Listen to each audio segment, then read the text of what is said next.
special guest, Justin Rambo, and he's all the way from stateside speaking with us today about how he got into personal development, sharing his journey and tips that you can use to help improve your life and take action. So welcome to the show, Justin. Thank you, David, for having me. It's a pleasure being on the opposite side from Yeah. hosting. Yeah, so we recently did, or I was a guest on Justin's Versatile Success podcast, and that was a great experience. So I said, why not come on my show? We can find out a little bit more about how you got into this and share with my audience. So, Yeah, I love actually sitting on this side better. yeah, awesome. So Justin, would you mind just for the people at home sharing a bit about how you got or who you are and what it is that you do? Yeah, so I'm a personal development coach, and I got into the whole personal development coaching piece because of my own life experience. So just to give you a little bit of a backstory, I was the typical really good athlete, terrible student, and then when sports ended, I didn't know who I was because my identity was being an athlete. Once Mm, that was gone, I was lost. I had my first daughter at an early age. I dropped out of college 2 times, and I found myself working these full-time jobs that I didn't really like, but I felt that there was more. And I also struggled with like a terrible temper, and just my outlook on certain things in life were it was the wrong way to look at it. And so this was early 2006 when my mm-hmm. daughter was born. And uh, like I said, I dropped out of college twice. But what happened was I wanted to strive for more in general because I realized my life wasn't going in the best direction. And so I ended up going to college for the third time. And this That time I time lucky. actually graduated. Yeah, third time's a charm. I actually graduated by age 26. And so for me, that was an accomplishment because the reason why I was a terrible academic student prior to my last stint in college is because of an experience I had in first grade with learning how to do math and reading. Like we would sit and we would have these math equations and we would have to write a paragraph before lunchtime. Mm-hmm. After lunch, we would be able to come back and have our playtime. Well, I can never have playtime because I never finished the math and the reading. And I thought to myself, I'm not as smart as the other kids. I can't finish as fast. And so I labeled myself at that age as just not smart enough. And on top of that, we had reading groups where I was in the last reading group and the last math group, which Mm. means I needed extra help. And then to top it all off, now this is still the memory from first grade, we would have a group of us in class be taken out from a different teacher for extra help. So in my mind, I was just not smart enough. So when I graduated college, I proved to myself I am smart enough. It was just I learned in a different way. Mm. So I had to really identify who I was. While I graduated college, I was still dealing with the temper and a broken relationship with my daughter's mother. Mm. And so, in 2014, I finally opened my first business because that was a dream of being a business owner, which was a personal training studio. This is 2014. Yeah. And so I first heard the term personal development. Now, at this time, I have a new studio, I have a failed relationship, and you're not making a lot of income. Things are just not going right. There's all these ups and downs. And I heard the term personal development from a guy who was a multimillionaire. In my mind, I thought he would talk about money and how to make money because I wasn't making money, Mm-hmm. but he kept talking about personal development. So I said, okay, well, what is this term? And so the more I dove into it, YouTube clips, audio, books, it was the self-awareness, self-discovery, self-development, wanting more. And then the light bulb went off is I had always wanted more and tried to strive for more. Thus, the actions of my life at one time feeling like I was stuck and lost and feeling like I wasn't smart enough to graduating college. So trying to push more out of myself. And so I started diving really deep into personal development from 2014 to 2018, just really working on myself internally, healing some things from the past, and getting to know who Justin Rambo was. Shift to 2019, I said, let me take it a step further. Let me really hone in on what it is I want to do. Because at that time, I had closed the business down, right? I had it for 4.5 years. I closed it down, but I didn't know what to do in life. I knew who I was, but now I didn't know where to go. Mm. And early 2019, I decided to eliminate all my distractions, meditate in the morning, do my mantras, affirmations, and just focus on what should I do. And 2 months into 2019, it was March 25th, right? No, sorry, February 25th, 2019 was a Monday. I come home early from work. I'm reading a self-help book, and it hit me like a lightning bolt. Personal development. You are personal development. You have developed yourself. You have overcome things. And looking back on it, people have always come to me for life advice. So Mm. the answer I was seeking, my natural ability, my natural gift, and what I should do was already in front of me my entire life. I was just too distracted to see it. And so Yeah. once I understood that, I started the company, wrote a book, started a podcast, all centered around personal development. So that's a long story. I guess I didn't make it short, but that's the story. Yeah, wow, there's a lot in there. So I'd love to like dive into some specific bits within that because I think that there's some gold in there for people can learn, and also just to understand more fully what was going on for you. So um, I mean, the bit that I related to very strongly was your experience at school because similarly, I had a very negative experience in my first grade at school, and I was actually told I was stupid by the teacher, so that impacted me. So I'm just interested for you when you were in the class and you had to do this paragraph and you saw the other kids kind of doing it seemingly easier than you.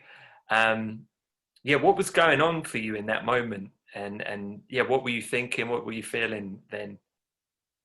Yeah, I felt so for me, it's hard to put it to context from the mind of a first grader, but I would say I felt just less than everyone else. Like I felt inferior. I felt Mm, incapable of being able to complete something that I guess the majority of people completed. mm. But as I look back on it, there probably were other kids who were struggling too, but I was just focused on the ones who weren't struggling. So it was Yeah. like the perspective. Um, but I didn't, when you're that young, you don't give yourself enough grace to say, hey, maybe you just learn different, or maybe you should just Mm. try, studying a little bit at home. You're in first grade, right? Yeah. And by not understanding that when you're that young, this is whatever happens is who you think you are at that Yeah. age. Very much. That's what Yeah. you identify yourself as. And I realized that's for a long time. That's what I identified myself as, other than an athlete, because I was good at sports. Mm. Take away sports, I was just a kid who was dumb. That's what I Mm. thought. Yeah. And like from my experience, I mean that's very parallel to that. And I think for a lot of people that things that happen in childhood because your whole world is school or what your parents do or don't say, and so very it seems like your identity because that is your life. You don't understand things. And did that did that play into you becoming an athlete, or did that affect that, or was that just something you did regardless? I did it. I was an athlete. Well, naturally, I was just gifted in Mm, movement, but my father and my brother, they all played sports. It's funny you asked that question, though. I was, in my opinion, and I'm not tooting my own horn, but I was a lot better than my father was and my brother. But I'm the youngest of three. mm, As a young boy, I'm looking to my father for acceptance.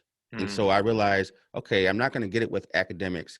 He's really busy at work, and he has a lot of things going on.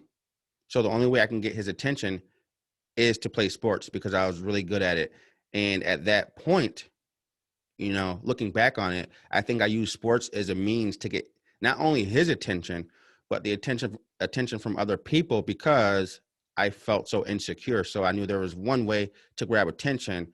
Mm, Now, since I'm older, I realized I was looking for acceptance first from my father. mm, When I didn't get it outside of sports, then it was other individuals and other things, but they were the wrong things. It was nothing that was really tied to Justin Rambo, mm, and it perpetuated itself. So that's why I'm a big proponent on when I coach clients is to start from you, strip everything away, right? mhm, Refocus the foundation, reverse engineer it, and focus on you, heal some things, and then grow from there and build that foundation. Because once you build a foundation on you, you have purpose, you have passion, you have drive, and you have a clear vision, or at least a better vision on what you want to do in life and the direction you want to go in. And the important part about that is the direction you want to go in. A lot of times we feel stuck, we feel lost, we feel like we can't do enough in life, or we're doing the wrong things. And I argue that's not the case. It's because we're doing too many things that are not serving us. They're not tied to us. So when you root things based on you, you go in the path that is most, I guess, aligned with who you are. mm. And that is a game changer for a lot of people, but it starts from your past. Very much so. Yeah. Yeah. And I love what you say about stripping it all back, because I think it's so easy to just make ourselves, oh, we're busy and we have obligations, maybe work, maybe a mortgage, maybe family obligations. Um, there's so much going on that most people don't give themselves the space, or don't have the space to really consider who they are, what they want, what they're about, um, because they've got a very busy life, or that's an uncomfortable question, so they make themselves busy. Mhm. And especially like something I know, especially in America, like being an athlete is quite prestigious. At college, people love that, and so especially when that's being reinforced from the environment, like this is who you are. Um, did it feel good at the time when you were a successful athlete? Did you enjoy that, or yeah, how did that play out while you were at college Yeah, or at school? it was great. I'll put it this way. I was, so you can parallel this to life, and now you're getting into the mind of how I think, right? Mm, I loved playing sports. I didn't love, it wasn't something that was meaningful to me, but what I did love about it was the notoriety I would get from it, the mm, attention I would get from it after the game was the best time for me, right? Not during the game, not practice, all the okay. attention, yeah, that would come to me. But I was so naturally gifted at it that I didn't work extra hard at it. Mm, So get this, I'm so naturally gifted at something that I'm not working hard at it. So when I get to college my first time, right? And this is the first time I dropped out. But when I get to college the first time, I played college football, right? mm, Um, American football. And I realized the kids that were naturally talented and they worked hard were better than me. mm, I became a small fish in a big pond as opposed to a big fish in a little pond from high school. mm, And so I realized my whole life I had never worked on certain things. I was just naturally gifted, or I gave up. So I didn't work on anything. Realizing that with sports, it now pushes me to work on the things I'm naturally gifted at and the things that I need help in. And so I like to draw, I guess, lessons from different parts of my past and other people's, I guess, life story, because I believe that you can transfer a lot of those same lessons to other areas in your life. So while sports to me wasn't the most meaningful thing, I took a lot of lessons from sports, playing sports, and not the typical lesson of hard work and teamwork and things like that. It's no, you actually have to work at something, even if you're naturally gifted at it, or if you need extra help, because that's mm, going to set you apart going forward. And I think, everything happens for a reason, but that is one of the lessons I had to learn through sports. mm. Yeah, and I mean that's such an important lesson as well. I think, like sometimes when you're naturally gifted at one particular thing, like whether that's some people, it could be academic, some people it's socially, some people it's sport. Um, the tendency to be a little bit lazy and just take it for granted can creep in, but like that isn't a good habit, because that's going to affect like your relationships, that's going to affect your discipline, it's going to affect other areas of your life, and it's sometimes hard to see when you just think you're doing, yeah, you're at high school, everyone's giving you the accolades. uh, Right. and how was that realization for you? I mean, did you accept it at the time, or were you frustrated by it, or yeah, what was that like when the penny dropped and you were like, oh, I can see what's been missing here and what I need to do? Did you immediately start doing it, or was there any kind of resistance to that? I initially noticed it my senior year in high school because we Mm, were watching game film. We watched the film from a game I played, and I was running for a long touchdown, and I was the fastest kid on my team. And I'm running to the end zone, and then one of my teammates, they're running up behind me, but they catch me like just to run with me into the end zone, the touchdown part. yeah. And so when we were watching the tape, the coach was like, "How did he catch you?" And I said, "Oh, I just wasn't running that fast, but I had realized I was always faster than everyone. So in practice, I would just go just fast enough to beat people. Right. And since I did that Okay. all the time, I did it in the game. But this is Yeah. high school, so I'm like, okay, I just sort of brushed it off.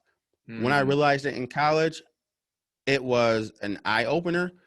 And this is weird, but it also gave me an out to not play sports anymore because it wasn't something I really cared about. mm, And then I realized like the fight left out of me. I didn't care about it. And so to answer the question, I didn't start putting that into practice until about 4 years ago, but I had mm. known it the whole time since that first tape. But Yeah. it was just I think I had to learn what I really wanted to do first, Yeah. Yeah. and that was a difference for me. Yeah. Because of course, if you to commit the effort and the sacrifice that is required if you want to build something, um, it's going to be hard unless you really care about it deeply. Yeah. Yep. Yeah, and it's difficult as well when you seem to be doing well at something without putting too much effort in, to then say, oh, hang on a sec, like this is going to be painful. You're going to have to do stuff that you're not good at, and it's not going to feel too much fun. So what was 4 years ago then? Um, what happens? Yeah. So when I heard the term, we're talking about when I heard the term personal development, like when I started to really understand that, it was okay to paint a picture. Like I said, I started the business, Hmm. not making that much money. It was a brick and mortar studio, which means a physical location. So you have to pay a lot of overhead, utilities, rent, and things like that. And I Hmm. was going through a court case with my ex at the time for custody and child support, and we really didn't get along at all. By that time, I had a girlfriend who was not my wife, and so that added to like the stressors. Yeah. I wasn't working full time anymore from the like corporate setting. It was just me in the business, and we were looking to buy a house. So there's a lot of things going on. Yeah. But I realized most of the issues were a couple things. It was one, my perception of other individuals, my perception of reality, and my perception of me, right?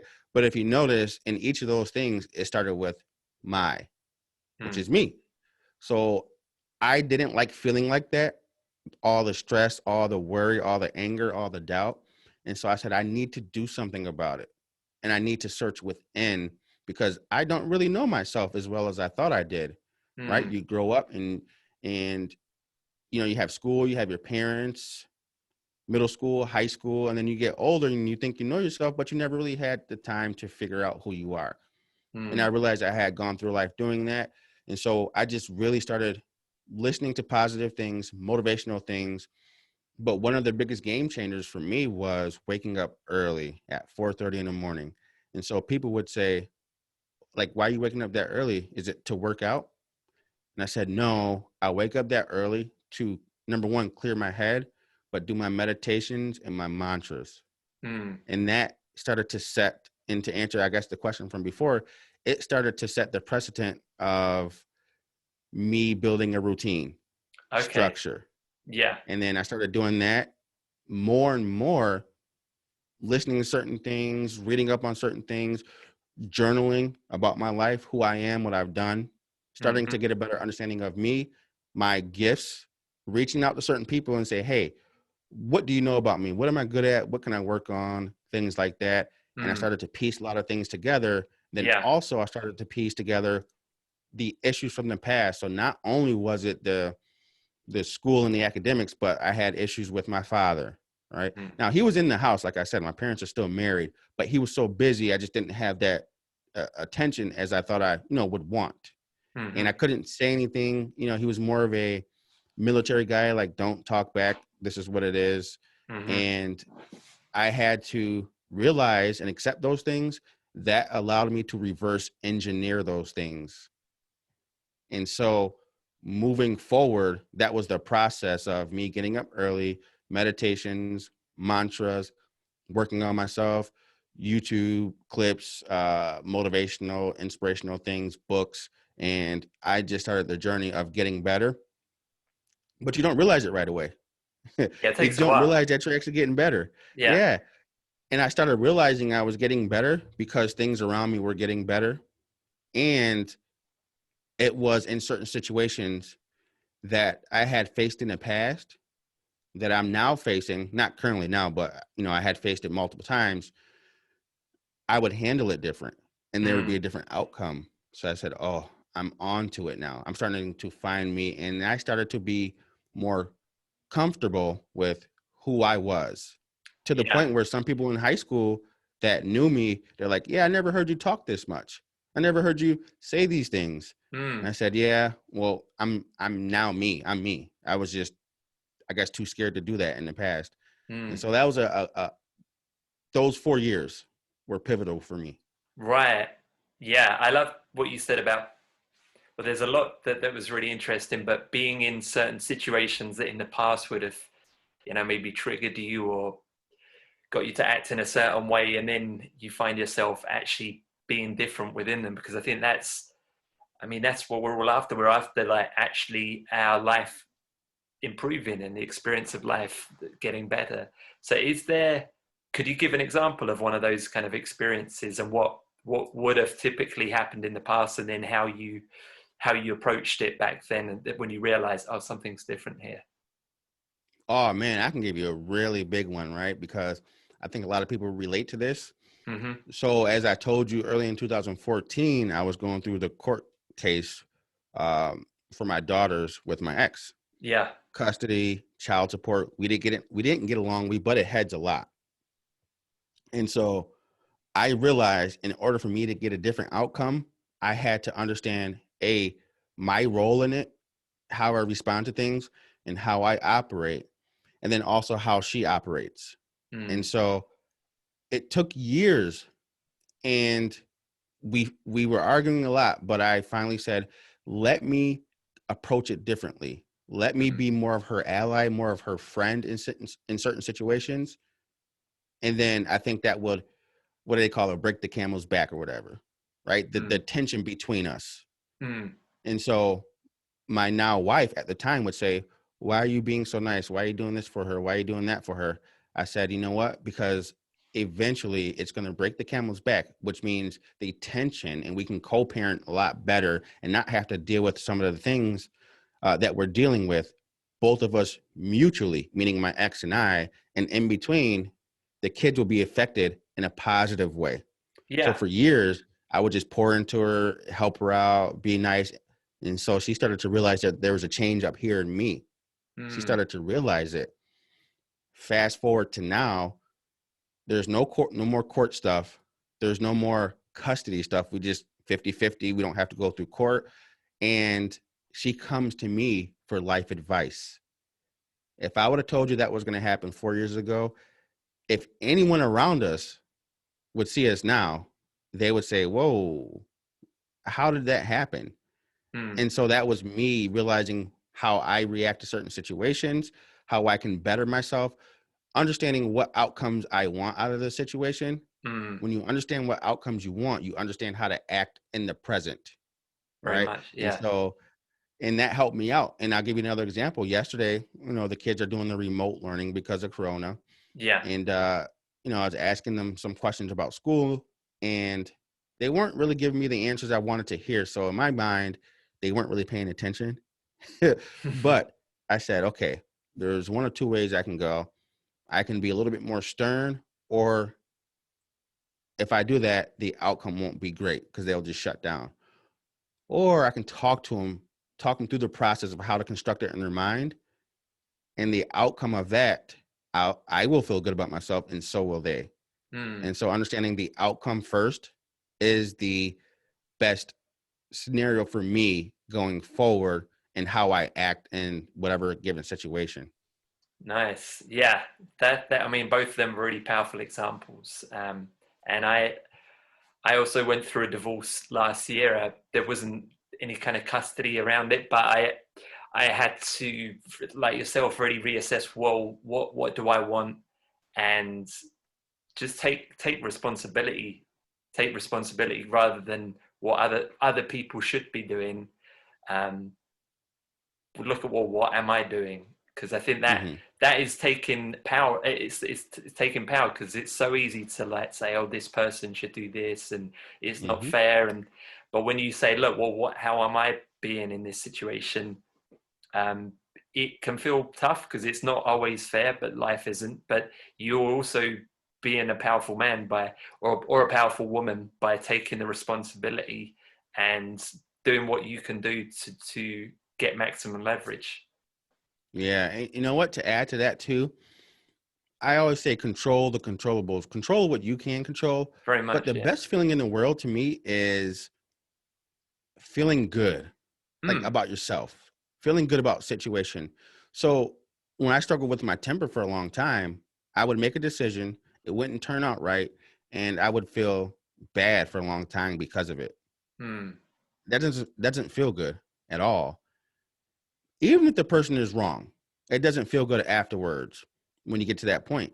And so I realized I would rather feel good at the end of the day mm, versus just not thinking about it first. And so a lot of the actions I was taking was in a selfish way for me to feel good about myself afterwards, but it also helps that individual out as well and the situation because there's no tension. We can talk through things. mm, And so at the end of the day, I mean, if you go back to kids, toddlers, the most selfish thing, or I guess how I would put it is toddlers, babies in general, and toddlers are the most selfish individuals, but they have to be to survive, mm, right? And so the reason why a lot of people in general, adults, like to help other adults is because what? It makes them feel good.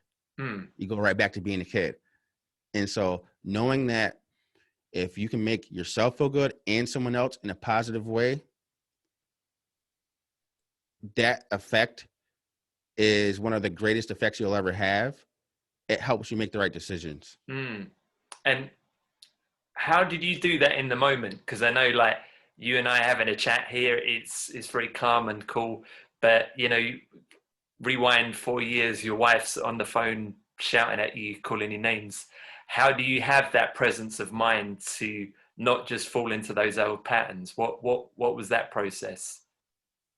Oh man, it was actually fairly easy after a while though. Uh huh. Initially, and when I say after a while, it was because before I thought about that process, I had gone through so much tension and I hated that feeling of anger, Mm, right? And so when I realized I need to react in a different way, I would what I call flash forward mentally, mm, meaning, okay, I've reacted like this in the past based on what the interactions of us were at the time. And if I react like this again, I'll get the same outcome. It's a cycle. So let me try, and I remember this, let me try something different. For instance, if we're getting into it and, you know, for her, we were the same, like her anger would rise, my anger would rise, and we just mm, fed off of each other. It was toxic. Mm, And so I said, okay, I'll let her do that for now, if that's the case. But mm, let me be the one that controls the controllable and not give into it. Talk in a normal voice, relax a little bit. mm. If someone's going to feel bad, it's not going to be me anymore. And Yeah, so after the first time doing it, I felt fine. I felt better. And I said, oh, okay. It's like a drug almost. It feels good to not be that person. yeah, And so I'm a big proponent of remembering how you felt in situations. If it felt good in a positive way, well, just keep repeating it. And eventually that energy is going to transfer to that other person, to where mm, they're going to either give up, or they're going to realize it's going to allow them to realize their own part in the situation, because no longer are they controlling your actions. mm. Yeah. Yeah, I love what you said about controlling the controllable, because I think that is, that's all we can do really. Like none of us have a magic wand, but if we're able to control the variables, like everybody is trying to learn about influencing other people and persuading other people. But the most important person to influence and persuade is ourselves. And before we try and, do some crazy Jedi mind tricks or getting some NLP to get people to do this, that, and the next thing, it's, well, what can we get ourselves to do?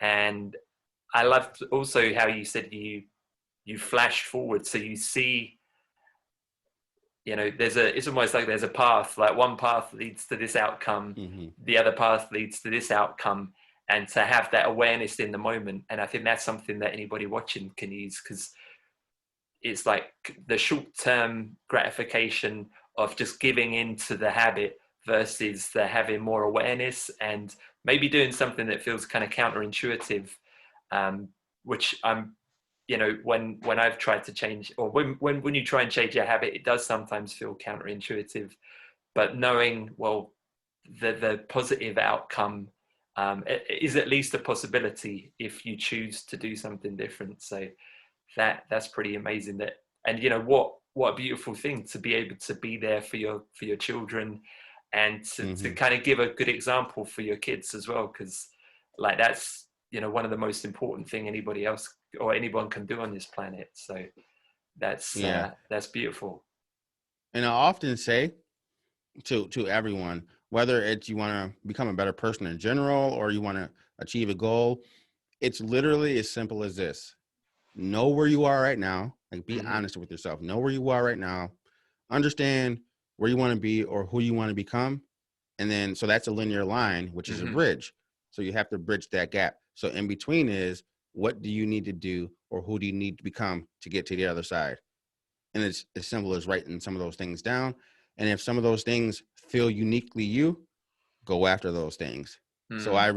realized I do have the gift of insight, foresight, or just in the moment, being able to understand how, I guess, things make me feel if I Mm. were to react in a certain way. Or like I said, people will come to me for life advice. Understanding that there's some wisdom up here Hmm. allowed me to use that wisdom. And even what I'm doing now. Yeah, nice. And what does it look like typically when you're working with people? What, like, who is it that you usually work with? What are the kind of things that they come to you for? Yeah, that's a great question. So it, it's so when you first start out like coaching, it's like, okay, who's my ideal client? And Mm. then you realize your ideal client is you 5 or 10 years ago. Mm. And so I realized that for me, my ideal client was me maybe 5 years ago, someone who felt lost, felt stuck, but they wanted more out of life. They knew Mm. there was more. They just couldn't seem to find it, or they just lost their identity. And so for me, what I typically do with one-on-one clients and group programs is we get clear on who they are as a person, not what their family says, not what society says, not what their friends say, who they are as a person. And one way we find that out is because, a lot of people will say, well, I don't know who I am. Mm. Okay, well, let's write your life out in certain segments. Age as early as you can remember to 12, 13 to, let's say, 17, 18 to 25. In those periods, what'd you do? How'd you feel? What hurdles did you overcome? What actions did you take in your life? Because our thought of who we are in our life, right? Mm, So I'm 35 now. So I can think of my life all in my head. But if we know, things get scrambled. very much, But when yeah. I write it out, I have a better picture of who I am based on the actions I have taken in my life. And that's why people say actions speak louder than words. So that helps you lay the foundation of who you are as an individual, good, bad, or indifferent. If it's good, there are some things that you can just improve on. Typically, that's not the case because you highlight the things that you want to change. And so it gives you a clear picture of who you are, right? And then we discover why you are that way, which is the Mm, most important part. Revisiting the past. What parts of your past led up to it? Are there some things you need to heal? Some things you need to discuss? Some things you need to open up about? Um, and how your environment plays into that factor, whether it's a social media environment, your physical location, family, friends. And then after that, about a month of that work, deep discovery, and we also administer the DISC assessment too, like the D, the I, the S, the C is the behavioral traits, hmm and so that helps them get a better understanding of who they are. But the number one thing is after that first month, we set a goal and take some action towards that goal based on who they are as a person, utilizing their natural abilities and gifts, because now it opens them up a little bit more. Now hmm they have momentum. They feel a little bit more confident because they're going after something that is uniquely tied to them. A point in case is when I had my personal training studio in fitness. I hmm had it for 4.5 years. Why did I let it go? I got burnt out. It wasn't uniquely tied to me. I just did it because I was good. The same thing with sports. I did it because I was good. At those times, I didn't know who I was. So those 4 years of me working on myself led me to realize this business is not for me. I just did it because I was naturally an athlete. I worked out and people asked me to help them out. mm, But once I found who I was, it was, I'm going to do this and I'm going to go full speed into it. I'm not going to um, just sort of meander around it like I did with the personal training business. I just sort of, okay, I trained some clients. It was cool. It was what it was. But with this, since there's a goal, I can take action towards it. And at the same time, I'm feeling good about myself now. I'm feeling mm, empowered. I feel like I understand who I am. I feel like I have certain gifts and abilities to use. And I'll say it like this: you have certain superheroes, Batman, Superman, Iron Man, Wonder Woman, Black Panther. They all have their own superpowers. mm. If they try to operate as one of the other superheroes, they wouldn't be superheroes anymore. Yeah, So finding your gift and taking action is one of the things that leads to more clarity, because a lot of times people just stop and they don't do anything and they're just scrambled in their head. They're not taking action from a place of them. very much. Yeah, I love that. That's very cool. So you explore from the different ages growing up with your clients, helping them to get clear on, well, a clearer picture of what their life was like, how they behaved during it, what the influences on them were, um, any of the difficulties that they had, any of the things that perhaps need to be uh, looked at or reassessed, healed even, and also the things that they feel were enjoyable or that they enjoyed, like were naturally gifted at or naturally enjoyed, and then from that, looking at their own environment, what the factors are actually emotionally or even physically affecting them, and helping them set a goal based on what they've come through. Yeah. And a short Nice. 30-day goal where we can measure it out.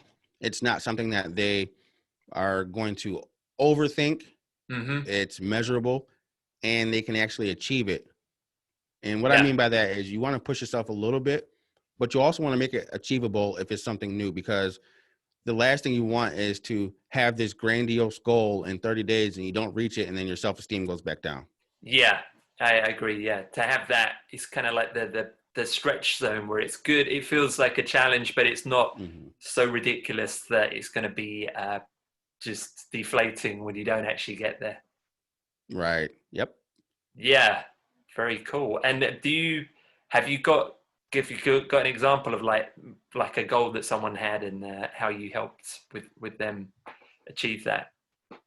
Yeah. So there's one young lady in the Lost and Found program I run. It's a group 30-day program for like discovery and these type of things. Mm-hmm. And in the first week, there was a journal assignment, and you had to write your affirmations. Mm-hmm. She did that, and she found a little bit more of herself being empowered by what she said.